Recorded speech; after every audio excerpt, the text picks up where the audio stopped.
Well, hopefully all is well with you and yours. I am here on Mount Shasta enjoying this beautiful day today on the Sabbath. God and Goddess, thank you so much for the beauty that surrounds me. Please help us to continue to uplift each other and become the best versions of ourselves possible so that we can make this world into a garden paradise once more. Thank you for all that you have given us, and please continue to give us what we need so that we can bless others and make this world better. In the name of Elohim, I pray. Amen. Today is the Sabbath, according to the Nazarene calendar, and the midday peace contemplation is our God and Goddess, immanent and transcendent, send to all your angel of peace. To your spiritual kingdom, send the angel of eternal life. And in honor of the Sabbath, I wanted to read a poem called In Honor of the Sabbath by Miriam here from the Holy Gospel, the Nazarene Bible of the Essene Way, translated by Day of Greenleaf and available at essene.org. There. Hi, hi, hi. And this is from chapter 30 of the Holy Gospel. And it says, verse 8:16, Miriam spoke a poem called Ligvod Shabbat in honor of the Sabbath. She said, in honor of the Sabbath, be deeply free. In honor of the Sabbath, do what makes you feel good deeply. Rest or play, do good works, be free and ecstatic deeply in honor of the Sabbath. In honor of the Sabbath, follow your bliss unto heaven most high deeply. Simple, but very sweet and to the point. I love that. It says, rest or play, do good works, be free and ecstatic. There are some, like that especially in the Aaronite Torah in the mainstream Bible would take this Sabbath as something, and some even still do, like not turning on electricity or doing any form of cooking or work or anything that they deem as work. And I personally think that to some extent that is missing the point, that God and Goddess aren't saying don't do anything on this day, but when you do this day, it is in remembrance of creation and the time out of time and getting to, be in heaven most high with them and having the spirit of that, and in remembrance of the unity that is as well. So all of those things are really beautiful and great, but like the extremities of not doing any work, I don't believe are, what God and Goddess want. Obviously, some people can't avoid working on the Sabbath, and you can always make another day of rest just to, focus on the spiritual things, focus on family, focus on doing good works and whatever uplifts your soul, because so much of our time is focused on the worldly things and the 9 to 5 and all of the stuff. So it's really good to spend some time out of that. And hopefully you will do that today. David D says, God and Goddess, please uplift us, others, and guide us to create a golden age. Amen. So may that be. Hello, Mr. Khan from Pakistan. Enjoy your special day. Aw, thank you. You too. David says, so you've moved out of the community space you had been using. Sorry about the traffic here. But yeah, so yesterday I pretty much got everything out. There's 3 things on my list that I need to go and get out today. And also I actually need to return the keys. So 3 C's and a K. Just a mental note of the things that I need to do today. Yeah. I'm officially moved out, and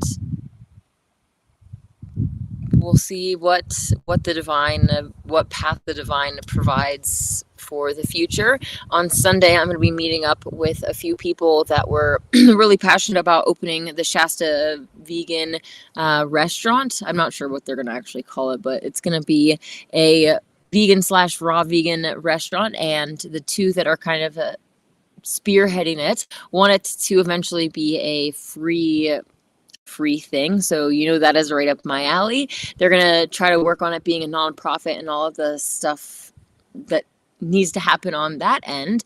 But there's a nice little building downtown that we are kind of potentially going to collaborate on getting and turning into an office space for me to do this out of, and community space and restaurant, and we'll see what else happens.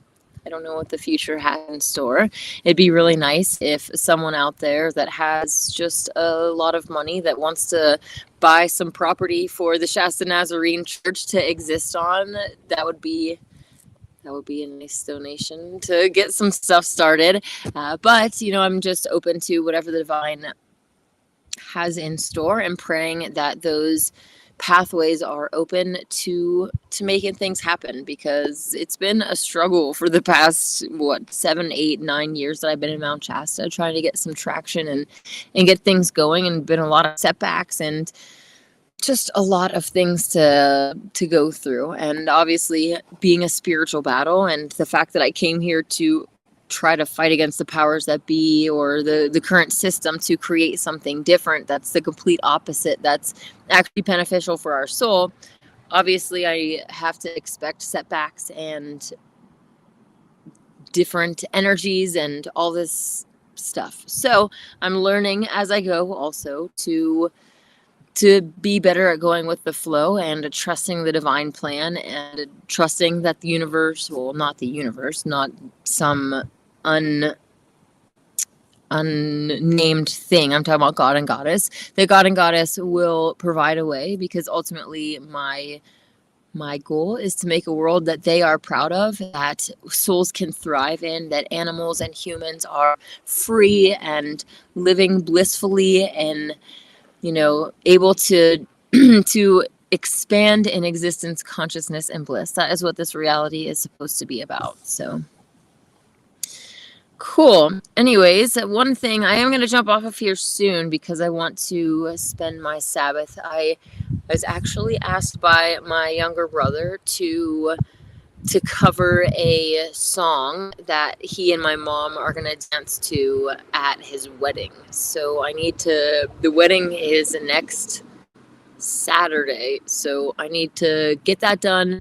Like I said, I also need to pick up a few things from the old office, and yeah, I just want to enjoy my time today. So I don't plan on spending much time on here today, but I will be back for, what's tomorrow? Tomorrow, I'm not sure. I'm going to make sure that I can pray with you, but I'll be traveling down to meet Jennifer, who is a Nazarene sister, and not this, but a copy of the Megillah I have for her, a brand new one, as a gift from Day, the translator. They had their own communication, and he offered to gift it to her, and I got to be the vessel to transport it from one place to another. That's somewhere down in the Sacramento area. So tomorrow I will be traveling, and I'm not sure if that's going to be a 1-day thing or maybe a 2-day thing. So we'll see. But I will be back on Sunday at noon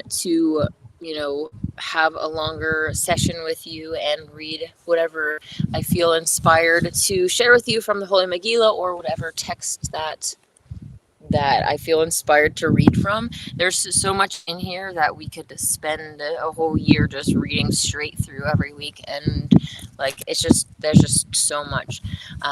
So it'll probably be from this, but I will be with you on Sunday, and we'll talk about more things ahead. Hey, Kyle Smith, how's it going? Kyle said, great to see you back in nature. Yes, it is really nice. I need to just make sure that the camera quality and audio quality, which I think is pretty good on here, is okay. Next time I probably need to just be a little bit further away from the road so that the cars aren't there, although I don't know if you can really hear much of them.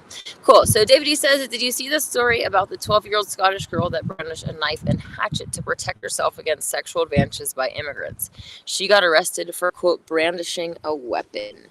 I did read or see a little bit about that, and obviously with the mainstream news stories, we always need to make sure that we keep in mind that these are all being done for an agenda, and pretty much all of them are, not necessarily scripted, but they are scripted scenes with like these actors that are putting on a show to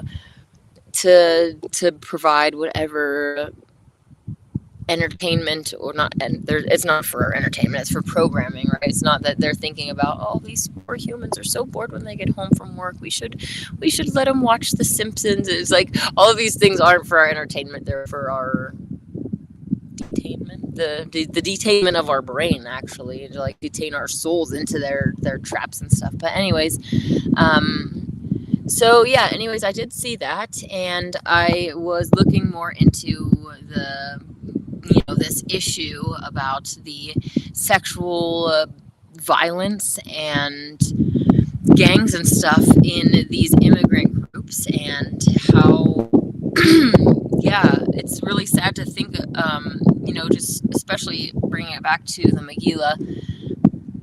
Even from very early on, the servants of the evil one were told that women should essentially be subdued, and especially the rebellious women that would not listen to whatever their agendas was, that they should be subdued and raped, and that the soldiers of the evil ones should actually seek to make children with these women so that they'll breed a race of essentially, angry, evil beings that can look at our world today, and the souls that are not very happy that are running it.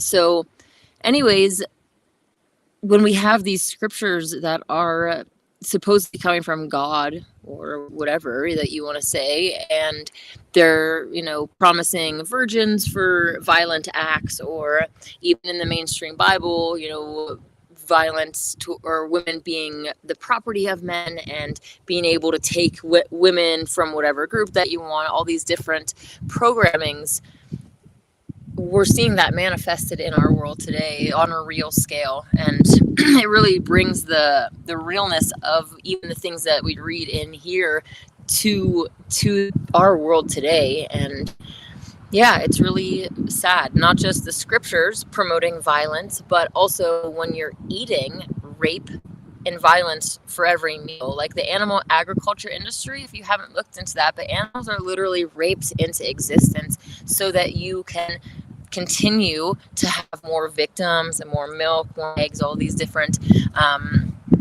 not so much with the eggs, but all the animals are being sexually assaulted, and then you're consuming that as a meal, that energy, that it's really you can see the exact results in our world today.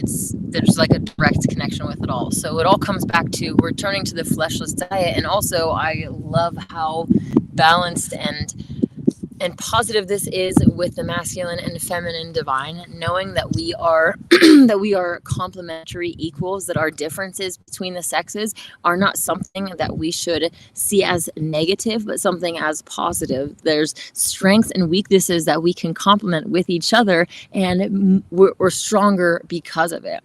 And it's also this beautiful beloved dance of masculine and feminine that is the fundamental core of our reality. Like the scriptures say, split a log and there you find us making love. Look up in the stars and there we are, right?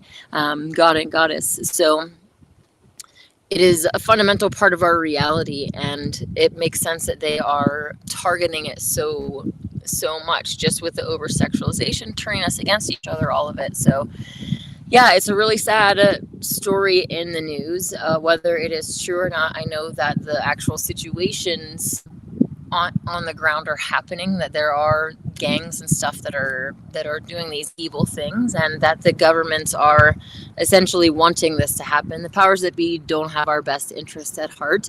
They want all of the chaos and the disorder and all of the pandemonium that comes from it, right? They cause whatever problems.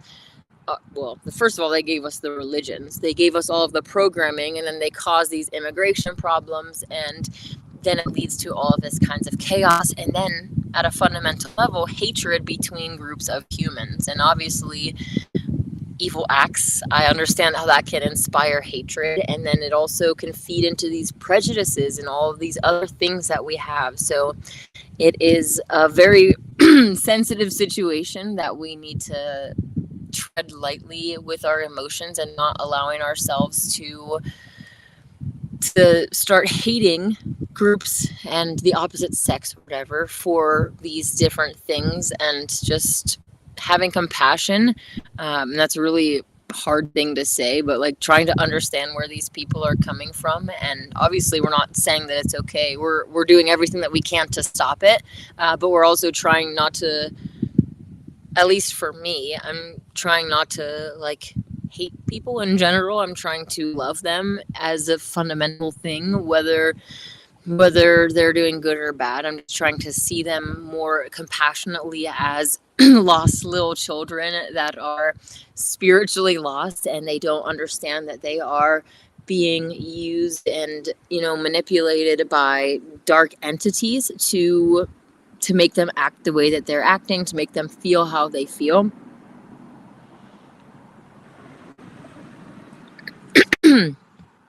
So definitely not justifying any actions, but also just trying not to get to that place where we are hating people. And this is also a message to me on a different level, because this morning I woke up with a lot of negative energy and emotions and feelings and thoughts towards the people at the old office, because of the way that I just feel like I bit my tongue a lot, and I really try to make peace. And so that has left me with a lot of things that I have not gotten to say, that I'm like, oh, I wish I got it, like haven't gotten to express it. So I need to personally work on a balance of like expressing things that are in a positive way, so that I'm not left with biting my tongue so much to have the peace that I didn't get to say things. But then there's also the assessment of, are those things necessary to say? Are they going to uplift people? Are they going to make the situation better? Because otherwise I don't need to say them. So, you know, at the same time, it's good that I didn't get to say everything. So this is kind of my own mental, cogs coming out to the public. But yeah, that's just kind of where I'm at right now. So I definitely understand, and it's hard to not get emotional and have hatred and fuel that towards people, especially when those cogs get set into motion. And then it's just like this, there's like demons that want to just fester that hatred, so that you're sending negative energy towards your brother or sister, and just making their life worse, making your life worse karmically, because you're sending out that bad energy to them. It's going to be coming back to you. They can use that negative energy in that person's life, direct it however they see fit, whatever's going to hurt that person the worst. So obviously, if you want to be doing black magic, that is the way to go. Curse other people and curse yourself into a cursed hell if you want, or understand those mechanisms and use them to bless people. It's like, okay, I understand that you are cursing me, I'm gonna just bless you instead. You don't even understand what you're doing. You're a little child, so I'm not gonna send that cursed energy back towards you. I'm just gonna love you, because that's what you ultimately need. You need your mama to come and just give you a big old hug and fix whatever problems from childhood that you have. So I'm really leaning into that maternal part. Anyways, didn't mean to get off on that tangent, but David D says we must expect a demonic pushback against this truth, purification, and freedom. Definitely. And even getting kind of not really kicked out, because I was offered, or like the owner didn't like say you have to leave. There was kind of space for some wiggle room, but I personally was like, all right, this isn't working out at the end, and just because especially with the veganism thing and not feeling appreciated and all of this stuff. It's just like, this doesn't feel good to me anymore, so I'm gonna leave. But anyways, I was trying to promote purification in that place as well. So even kind of getting, pushed out and all these other feelings, it's just part of this. So anyways, hello Daniel, how's it going? Hopefully you have a great day. Kyle says, I can't wait to see you preaching in your church. I can't wait either. I would really love to have a group of people that are really passionate about the scriptures and purifying and just becoming the best versions of themselves possible, coming together, singing some songs, and just having that actual community. I grew up in church, and I love the feeling of being in praise and worship with like a group of people singing to God, well, God and Goddess in this case, at the same time, and also being a praise and worship leader where the other people are kind of singing at me, and which I should get into some like kirtan type stuff where there's the call and response singing. That'd probably be really fun for me. Anyways, being in that space with a group of people that are on the same path is something that I'm passionate about. So trusting that God and Goddess are going to provide the way for the property, the path to happen. That being said, I'm going to jump off of here. It is the Sabbath, so I hope that you will take some time to maybe read some scriptures and pray, meditate, go on a walk in nature, or just spend some time focusing on you and you're part of the all that we all are. I hope that you have a wonderful evening. May God and the Goddess bless you.